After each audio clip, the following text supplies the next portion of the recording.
В любой жопе мира есть KFC. Смотрите, как закрывают магазин. Просто целая серия решеток. Зато есть урны на любой вкус. Вот Тёма Лебедев был бы доволен. Заканчивается отпуск. Завтра на работу. Лиад.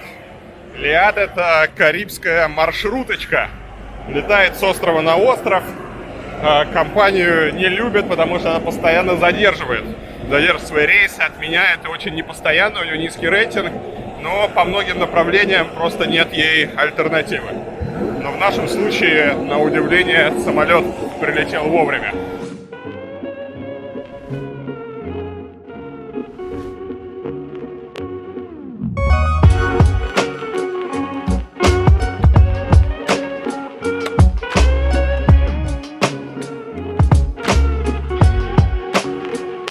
Всем привет! Мы с вами находимся в Сент-Люсии. Сент-Люсия — это еще один маленький остров, островное государство в Карибском море, очень похожее на Сент-Винсент и Гренадины. Примерно такое же население, но чуть побольше. У нас там порядка 110 тысяч, здесь 180 тысяч. Так же, как и Сент-Винсент и Гренадины от Британии получили независимость в 1979 году. Так же, как и там, здесь у нас монархия, они входят в страны британского содружества, и формально Елизавета II здесь королева. В общем, все очень похоже, за исключением того, что если у нас на Сент-Винсенте и Гренадинах выращивают марихуану, то здесь нашли другой источник дохода, здесь они продают паспорта. Вообще, если мы посмотрим на экономику Сент-Люсии, то 50% всех доходов — это у нас сфера туризма. Раньше они продавали бананы, как все колонии, экспортировали там бананы, кофе, сахарный тростник, все остальное. Сейчас на экспорте сельскохозяйственной продукции особо не заработаешь, поэтому сент-люсийцы решили продавать паспорта.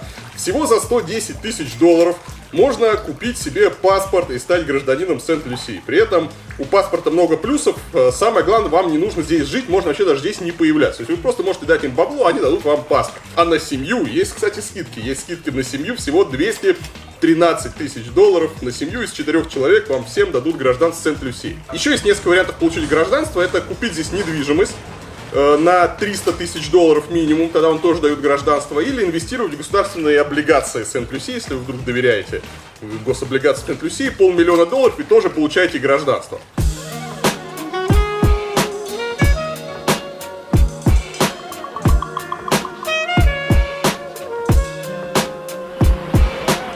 Вот она, столица Сент-Люсии. И здесь есть памятник любви. Наверное, это любовь туриста и местной женщины. В 98 году поставили вот этот памятник. Турист уезжает. Смотрите, как закрывают магазин. Просто целая серия решеток. Решетка на решетке и еще одна решетка. Очень надежно, потому что могут ограбить. Много решеток, и судя по тому, что много решеток, здесь не очень безопасно. Обычно как раз вот, если много решеток на окнах, то сразу понятно, что народ переживает за сохранность своего имущества. Все закрыто. Весь общепит. Тут какой-то потрясающий, наверное, вкусный фастфуд, но он тоже закрыт. И вообще в воскресенье что-то никто не хочет работать. Никто не хочет кормить народ. Светофор. Светофор тоже не работает. Я не уверен, что это из-за воскресенья. Он не работает. А вот, по-моему, единственное классическое здание. Какое-то старое здание. Синема. Синемаскоп. Но вот от этого синемаскопа почти ничего не осталось. Вот это центр. Вот это. Да вы шутники, ребята. Зато есть урны на любой вкус. Вот Тёма Лебедев был бы доволен. Народ, он уже отдыхает, лежит. На улице 29 градусов. Все хорошо у человека. Здесь какой-то магазин. Продают... О, тут моднейшие вазы. Магазин американский декор для дома. И там просто потрясающие вазы. Я не уверен, что их видно на видео, да, но это просто шикарнейшие вазы. Как в лучших домах Америки. Вот примерно такие, только лучше. Ага, купишь мне вазу. И везде, в любой жопе мира есть KFC. Вон люди купили еду местному какому-то пареньку. Забавно, кстати, что на всех островах всегда есть KFC и Subway. Они как-то невероятно активно распространились везде. А вот Макдональдс редко где встретишь. Центральная площадь и центральный собор. Все, больше здесь делать нечего. Это столица. Ну и, конечно, большое дерево. Без большого дерева редко обходится центр островного государства. В общем, как видно, здесь совсем деревня. Даже по деревенским меркам здесь деревня. Местная речка Вонючка. Как это часто бывает, рай заканчивается за задним фасадом. Только что мне сказали, что в ту сторону идти нельзя, потому что там меня ограбят, они заберут мою дорогущую камеру и продадут ее за бесценок.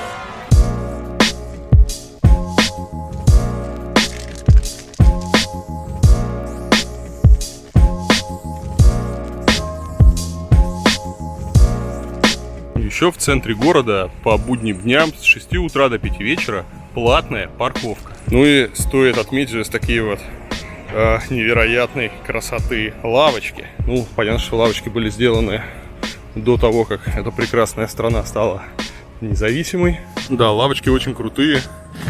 И сразу видно, вот когда-то давно сделали вот эти вот красивые лавочки, и они до сих пор шикарно просто смотрятся.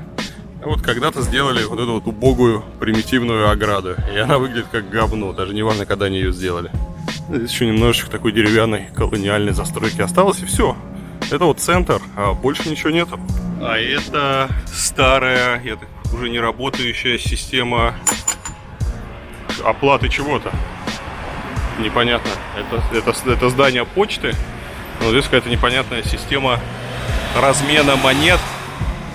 25 центов надо кинуть, но она уже не работает. И здесь вот такие почтовые ящики. Народ как зомби такой набуханный ходит. Вон бар, а там ходит какая-то женщина, ее сопровождает полицейский. Видимо, надо было тоже взять полицейского, который бы меня сопровождал. Сейчас остановилась еще одна машина, и человек мне тоже сказал: туда не ходи, потому что там опасно, там тебя ограбят. Как я понял, здесь есть в центре несколько кварталов, где еще можно как-то гулять, и здесь ходят белые туристы, а в остальных районах лучше не гулять, потому что нищее и довольно агрессивное местное население может у вас что-то забрать. Общественный пляж. Вот народ прямо на машинах приезжает и поджаривает свои аппетитные формы на карибском солнышке. А это что-то вроде парома, который уже грузится народом полчаса. Вот я ехал на пляж, он грузился, сейчас он грузится. Непонятно вообще, куда они на этом пароме собрались дальше выдвигаться. Вот потом так эти паромы переворачиваются, когда какие-то толпы с чемоданами собираются.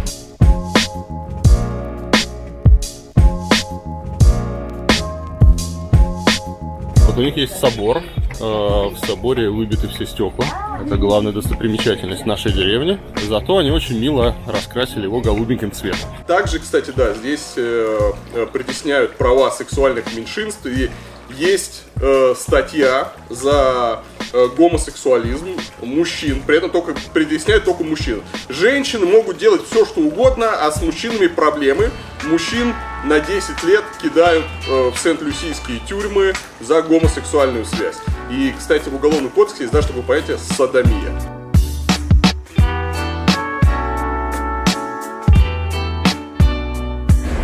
Полночная звезда. Смотри, местные эти. Здрасте. Здрасте. Давайте-ка фото на память о нашей встрече. Вот. Народ уже квасит. Бар. Что еще нужно для счастья?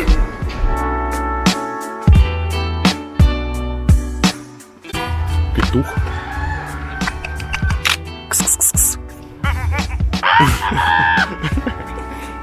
Picture of you. No. You can't do that, man. Come on. You cannot do this, man. Здесь в лесу расставлены виллы, в которых люди живут. Вот у каждого есть свой приватный участок, который, по идее, ниоткуда не должно быть видно. Еще одна вилла. Виллу можно купить. Ценами не очень понятно, но в номере лежит рекламка большой виллы, которая стоит $3 миллиона. А вот огромный дом с большим бассейном и видом на море. А здесь вот можно поподглядывать. Здесь тоже домики побольше, тоже с большим бассейном. Ну и в конце вот самые большие виллы в таком немножко другом стиле. Они там стоят $1010 в сутки аренда. Если самый маленький домик, как у нас, стоит $1000, а этот уже десятку. А вот некоторые домики, которые выходят прямо на пляж. Но минус в том, что у тебя под окном кто-то шастает с камерой постоянно. А так вот выглядит необлагороженный пляж. просто камни. И зато сюда можно приехать на машине простым смертным. А вот такие у нас здесь классные горы. Вот этим славится Сент-Люсия. Проведем небольшую экскурсию по нашему домику. Это гостиная. В гостиной еще вчера лежала приветственная надпись. Теперь приветственная надпись нет, зато остался приветственный ром. Всем дарят ром. Еще есть такая вот огромная женщина, у которой в руке iPad.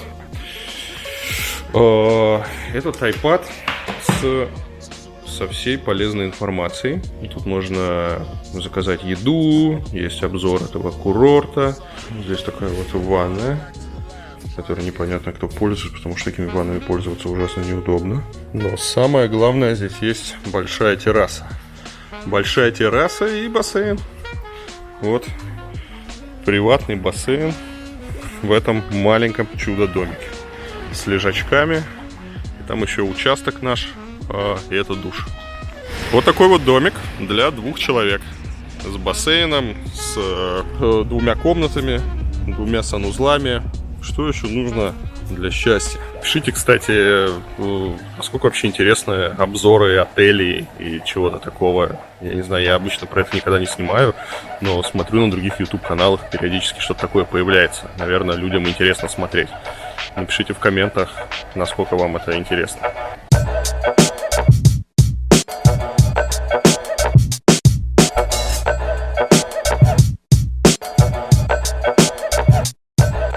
Пора уезжать с райского островка и лететь в Канаду.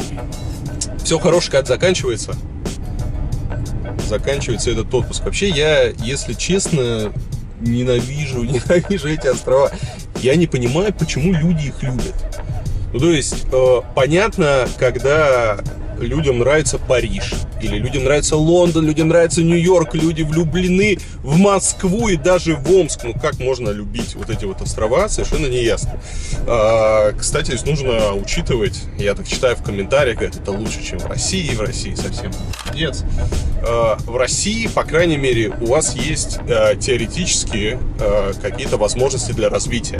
Вы можете, я не знаю, ходить в библиотеку, вы можете получать качественное образование, вы можете получать качественные медицинские услуги, вы можете ходить в театр, в музей, развиваться, вы можете делать какой-то бизнес, еще что-то.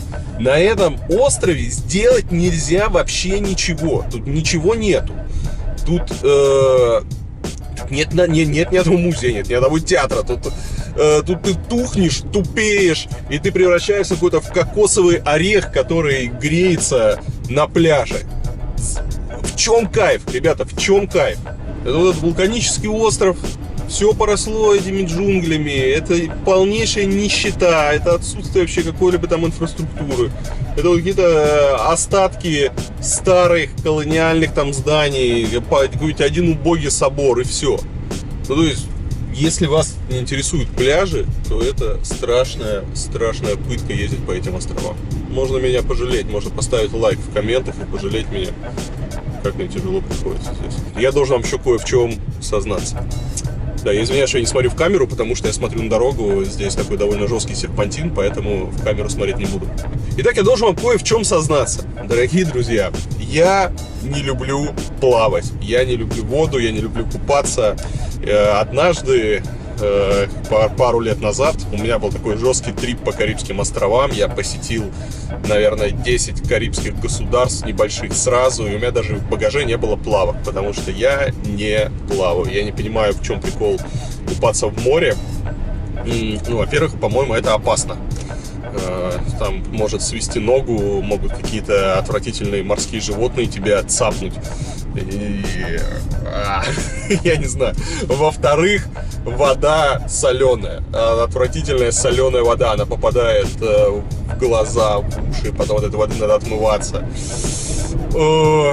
Я наконец-то лечу в Канаду. Я лечу в Торонто. Сейчас у меня будет рейс. Air Canada меня с этого острова заберет. И я, наверное, буду единственный счастливый человек в самолете. Потому что все сейчас будут сидеть грустные, потому что они уезжают с пляжа, заканчивается отпуск, завтра на работу. А я лечу счастливый, потому что завтра Торонто, Оттава, Монреаль, Квебек. Класс! Красота. Города, инфраструктура, улицы, площади, общественные пространства, урбанистика.